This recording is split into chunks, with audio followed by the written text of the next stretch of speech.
So a lot of you aren't married, and you'd like to be. And so we're announcing. No,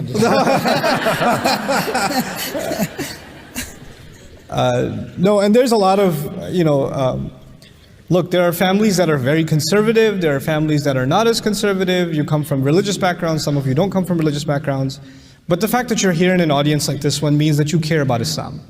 And you even if you want to get married, you'd like to do the right thing, right? And maybe you're interested in somebody, maybe you're already talking to them, maybe they're here with you, I don't know, but you're not married yet. So I wanted to actually, first of all, accept a reality. The reality of it is we're not living in righteous times, right? The Muslims, unfortunately, are dating. They are going out to dinner. They are chatting it up late at night, whatever it is they're doing. And it's happening. It's become a reality. And we have to deal with that reality. Our religion does not accept something that's wrong. And so I can't endorse something that's wrong. No, we don't have the right to, because this deen is bigger than us. Right? We are in submission to Allah's principles. But at the same time, there are this deen is also practical.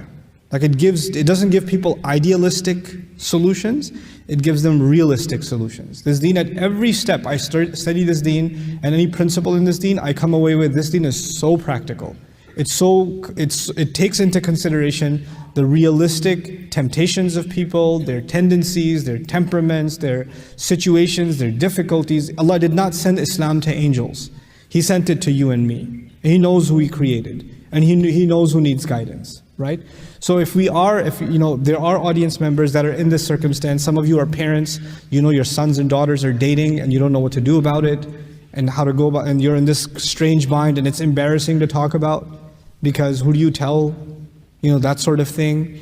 Or your daughter's insisting that she wants to marry this guy, or your son's insisting he wants to marry this girl, or something like that, and she's not even Muslim. That happens too. Or she's ready to accept Islam, but the mother says, accept Islam. Nobody talks like that. They don't. No, mothers don't talk like that. Mothers hold a knife behind their back and say, no, bring her over. Bring her over. I'll give her the shahada. She'll be a shaheed. Hold on, can you act that motion out? Yeah, let me one just, time for camera. yeah. It was not on the mountains. Anyway,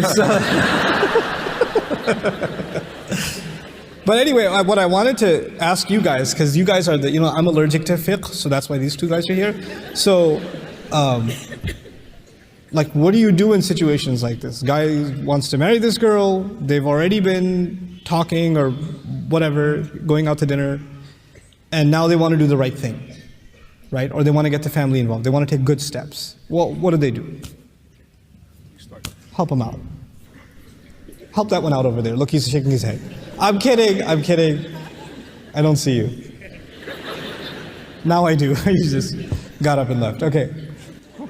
Well, obviously you gotta just talk to people, right? So you're gonna have to, at some point, there's this bizarre delusion that a lot of times young people live in, that somehow I can just proceed in this manner forward without ever dealing with the situation at hand. You are going to have to find a way to end up bringing your parents, your family into the situation. You're going to have to sit down and talk to them. And one of the things I tell a lot of young people is, and I'm going to get to the parents in a second, but I'm just speaking generally outside of any type of abnormality. Normal parents, like I said earlier in the lecture, they love their children more than they, love life itself. So it's not so much about what you're saying, it's how you say it. So storming into your house and kind of saying like, hey, listen, this is what's happening, this is who it is, and this is what's going to happen. There's a way that conversation is going to go, and it's not going to go very well. And then there's another tone of the conversation where you sit down and you kind of say that, look, I want to be happy. What? And I want to find the right person for me. How long have you wanted to be happy?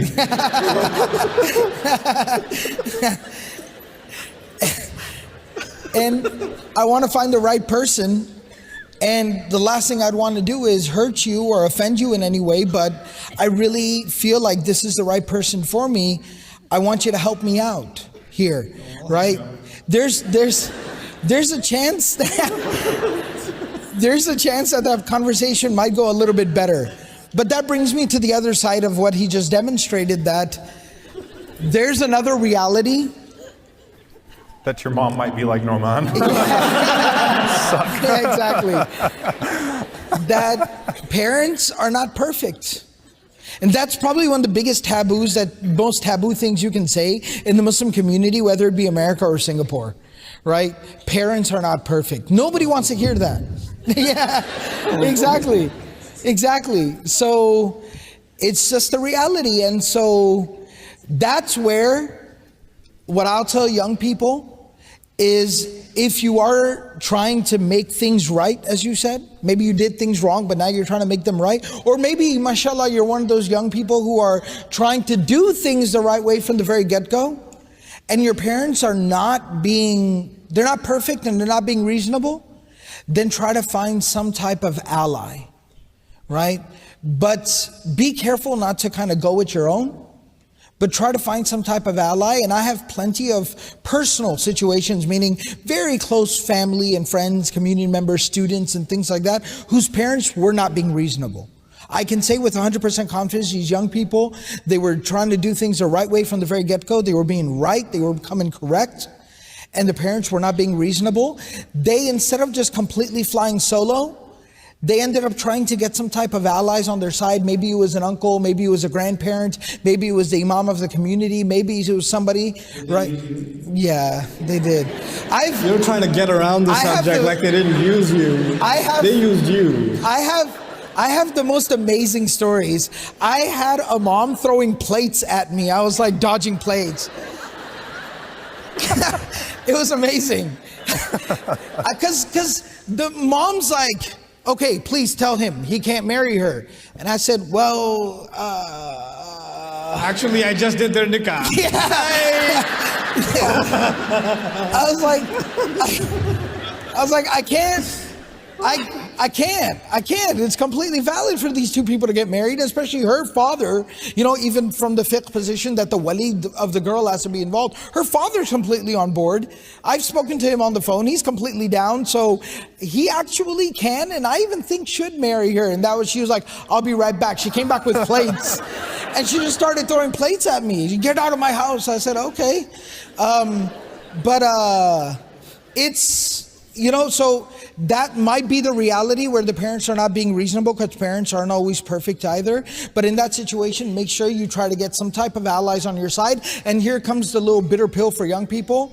If you're not able to get anybody that can see your logic, you can't get anybody to see your side of the situation. You're probably insane. Yeah. You're probably going things about the wrong way. So. And one thing that I would say, and I don't know if it's understood yet or not, but you don't wait a year to take your parents into confidence on these things either.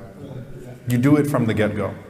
You do it from the get-go. You don't go get emotionally attached to someone, start going about things the wrong way, in a haram fashion, in a way that Allah, we're not talking about cultural norms now. See, here's the thing. Let's face it here. There is no way to know for a fact what type of person you're going to marry until you actually marry them. There is no way.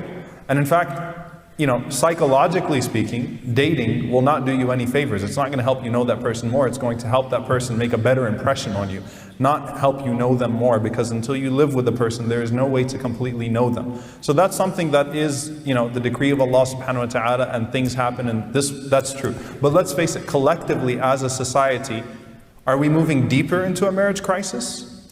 Or are we getting better because we've loosened restrictions and so on and so forth, right? Whether it's the Muslim world or the Western world or what have you, because there were certain decency cultural norms from a decency perspective that were in place even in the non-Muslim world, in the secular world. And there is a crisis in every part of the world in this regard. So when it comes to the Islamic perspective now, we believe that Allah subhanahu wa ta'ala is the turner of hearts, right? We understand that Allah subhanahu wa ta'ala is the turner of hearts. Don't think that you can disobey Allah subhanahu wa ta'ala, do things haram, with the intention that you will right it one day. And Allah subhanahu wa ta'ala is going to put barakah in your relationship. You're fooling yourself. You're not going to fool Allah subhanahu wa ta'ala. You are fooling yourself. Now there's a difference between two people, and even the Sharia makes a distinction here of two people that started something wrong and they generally made tawbah. And Allah left it ambiguous. They actually made tawbah. They actually repented. And it wasn't a tawbah that was conditional on me marrying this person. It was a tawbah of like, wow, I did something haram, astaghfirullah, let me now go and approach this right. It wasn't, fine mom, dad, I'm sorry, but I still need to marry that person. And that's the only way that it's going to happen. You have to take them into consideration from the very beginning. And when parents are unreasonable, I will say this as well, you learn this the hard way, sometimes very later on, much later in your life, but your parents are not seasonal. The whole world will turn their backs on you before your parents turn their backs on you. And you will learn that the hard way, right? Many, many times in life. With friends, sometimes with spouses, with whoever it may be, with mashayikh, with your teachers, with your closest friends. You will find that other people will be seasonal at times. Your parents will never be seasonal. They will not, even when your parents say, I'm not going to talk to you because you've decided to go forth with this, they don't really mean it. Right? They're saying that as a threat, hoping that you'll recognize the situation. Now, when parents are wrong, when they're dead wrong, and when they're standing in the way of something that is halal, something that is completely pure, something that's been pursued in the right way, then at that point, there is the option in Islam to override them through a particular process. But even then, you have to ask yourself if it's worth it.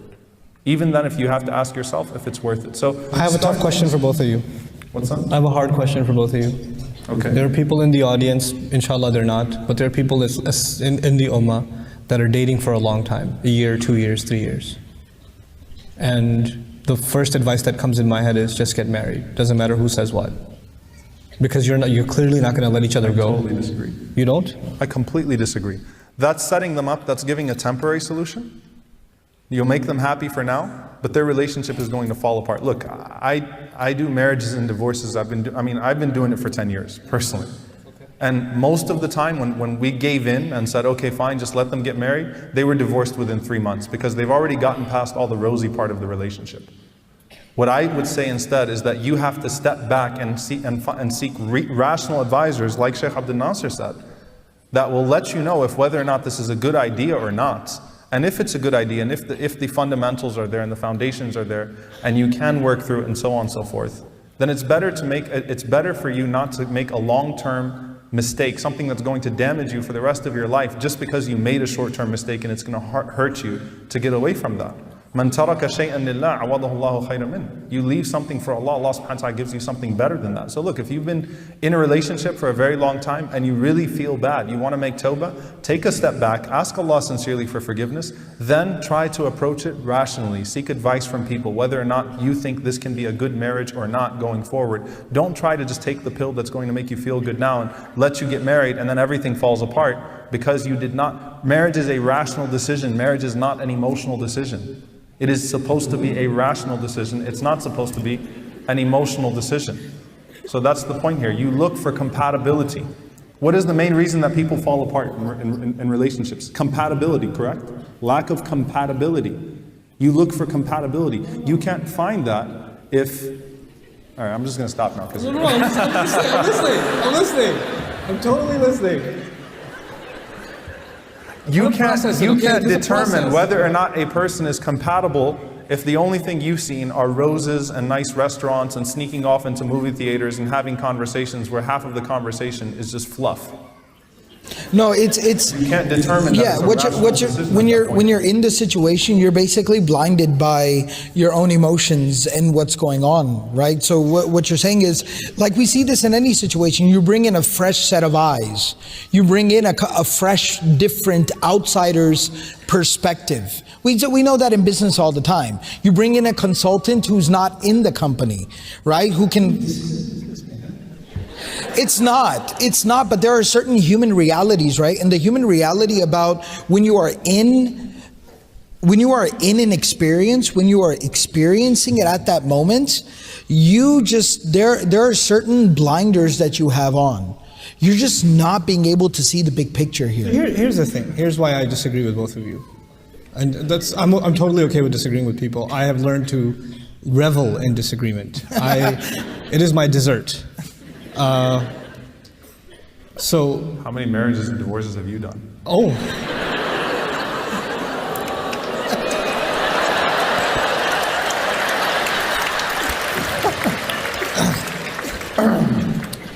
Go ahead, anyway, Imam Nouman. I knew you when I used to eat the adult meal and you used to get the Chuck E. Cheese meal. Okay, so Happy Meal?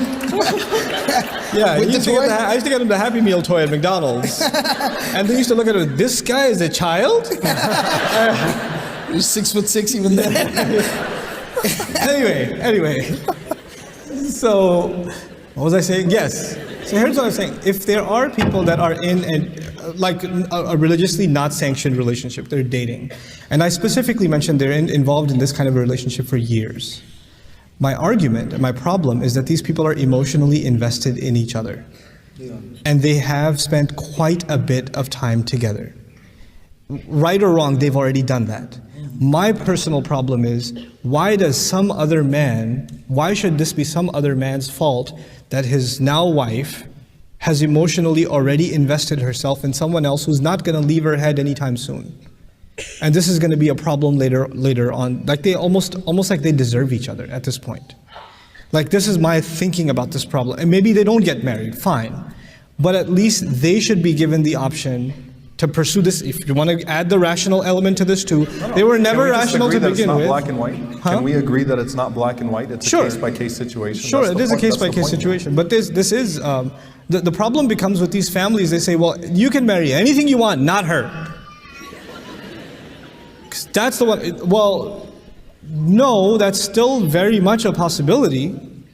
And yeah, I don't disagree with you there. Well, I think we're talking about two different issues. I think that as far as the family is concerned, the family has to kind of resign themselves to the reality at this point that these two individuals are so emotionally vested into each other that they're going to be useless to any other human being. Actually, they're going to destroy somebody else's life. Yeah, that's what right? I'm arguing. No. So I think from the family perspective, that's fine. I think what we're talking about is those two individuals themselves, they just have to understand that the premise, this amazingly solid foundation that they think that their relationship is built on is actually really flimsy and very superficial. That's what we're just saying. Yeah. So maybe you're saying that if they're going to fail, you have to sometimes kind of let people fail to know that they made a mistake. How many people actually end up marrying their first crushes or end up marrying the person that they thought was going to be their, prince in shining armor and that was going to be their, how many people end up actually going forth with that, marrying that, and end up in happy marriages? It's a very small portion of humanity, not just very turbulent relationships. And what happens is, one of the things that Allah subhanahu wa ta'ala tries to protect us from with and I don't even want to call them restrictions, because al-asl fi al-ashya' al-ibaha, the basis of all things in Sharia is that it's permissible unless it's proven to be haram. But one of the reasons why Allah subhanahu wa ta'ala directs us in this way is that our interactions before marriage should be in a way that it is as rational as possible, that the position that we're taking, that when we're deciding to go into this lifelong commitments, the average divorce rate worldwide now is 48%. In America, it's close to 60%. That is going to happen. It's inevitable. There was divorce in the time of the Sahaba. And those numbers are skewed because like 50% of the population doesn't even believe in marriage anymore. Right. So only 50% of people get married and 60% of them end up divorced. Right. So the numbers are actually catastrophic. And then 30% do this and 20% go and then 10% and then there's a lot of numbers involved. Well, I'm a Mayman, so it's very natural. I was just doing math, okay? But no, so you're talking about... I only understood about 3.2% of what you guys just said. I'm just saying the reality is only 30% of people in America are married. That's it. That's scary. So there's the extreme of, which we were taught was ideal Islam, which I've heard many times. I've heard, and I'm sure you've heard this as well, parents that will tell their children, I married your mom without even seeing her. Right? You had bad eyesight or something. Or we didn't even know each other and alhamdulillah it worked out. But they're miserable and so on and so forth, right? There is a sunnah precedence here. The sunnah worked out is a very loose term. The sunnah precedence of this is people who want to get married should talk to each other, not ask each other what your favorite color is or what's your favorite song or, do you like long walks on the beach too? And No, but like actually have serious conversations about compatibility. Should actually sit down and discuss things within a controlled environment where their emotions cannot get the best of them. And that's the whole purpose of not allowing absolute khalwa, absolute seclusion. Because when you're in it, that's why Allah subhanahu wa ta'ala, it's called the spider's web, al-ankabut, right? Allah subhanahu wa ta'ala describes it as the most flimsy of houses. When you're in a spider web, when you're caught. You can't see outside of it. It's the most flimsy of homes, but a bug that's caught inside of it, right, is not getting out. Why? Because you can't see past it. You think that that's your reality and you've resigned yourself to that. And it's irresponsible for everyone to say, okay, fine, go ahead. Go ahead and ruin your life. No, if it's something that, because you're talking about parents that stood in the way of something that was that they were not justified in doing so. That's where the imam comes in, or that's where someone comes in, or an ally comes in and says to the parents, you need to chill. You need to calm down. Alhamdulillah, at least it's a Muslim. At least it's someone that, at least they pursued each other for the right reasons. Yes, maybe because of the circumstances, they thought it would be an innocent phone call. They ended up talking too many times. They ended up meeting a few times and so on and so forth. But there was still some level of conscience. And let me hold back for the sake of Allah subhanahu wa ta'ala. At that point, you act as a facilitator.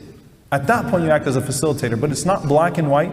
And at the end of the day, we need to understand that when we go through relationship after relationship after relationship, we're killing our own ability to have meaningful relationships. Allah does not want that for us. It's not healthy for us to go through relationship after relationship after relationship and be broken down over and over and over again, to where when we go into our 7th, 8th relationship and say, this is the one, we already are questioning, and we already have this sense of paranoia that there's no way that it's going to work out, and we've already lost our own capacity to love. So try to pursue things as right as you can, and then when people stand in the way in a wrong fashion, that's when you resort to those other protocols. Now, if you are, what the reality, if you've been in a relationship for a very long time, the first thing you need to do is what? The first thing you need to do is disengage, tawbah. You need to ask Allah for forgiveness. The first party you should be concerned with in anything that happens in your life as a Muslim, as a believer, is what does Allah think about this? What have I done to offend Allah subhanahu wa ta'ala? The first thing you need to do is seek forgiveness. Seek forgiveness sincerely from Allah subhanahu wa ta'ala, no matter what the outcome of the situation is. Astaghfirullah, I've messed up. Oh Allah, guide me to what's best for me. I've messed up. Because then you bring back the barakah of Allah subhanahu wa ta'ala, the irshad, that guidance from Allah subhanahu wa ta'ala in your direction in life. But when you take that out of the equation, then it's always going to be, it's always going to be risky no matter what. But you make it so much more risky, and you're still not going to pursue a path of barakah. I'm going to conclude this session with a dua that Allah allows all of the young people here and all the unmarried here the blessing of a good, permissible and sustained and healthy and nurturing and happy marriage. And I pray that Allah Azza wa Jal gives the parents happiness in the marriage of their children, and the children happiness in the marriage to each other, and Allah provides them with righteous children that can carry the flag of Islam in the future, inshallah ta'ala.